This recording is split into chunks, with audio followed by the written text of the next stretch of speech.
Статуя Діви Марії на горі Хом'як.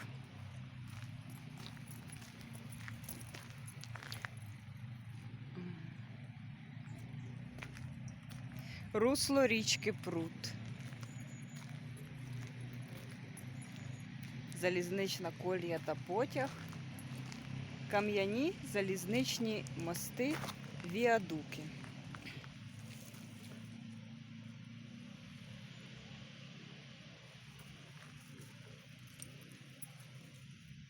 Залізничний тунель.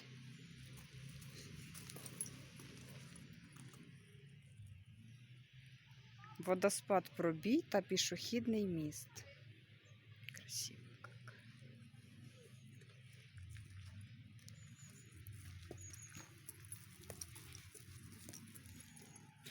Говерло. Бреску. Чорногірський хребет. Гарно. Ребра, Бренську, Дземброня, Піп Іван.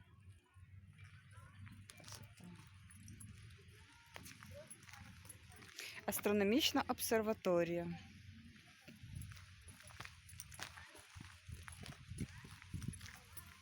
Церква Різдва Пресвятої Богородиці у Ворохті.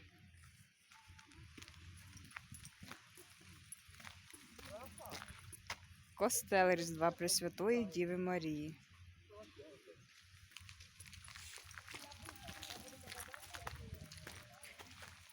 Пам'ятник королеві Ядвізі.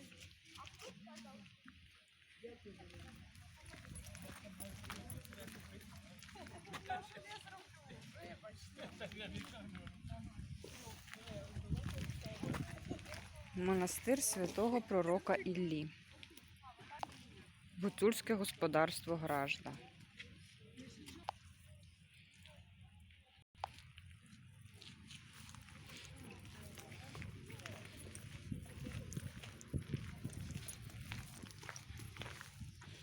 Ресторан Гуцульщина.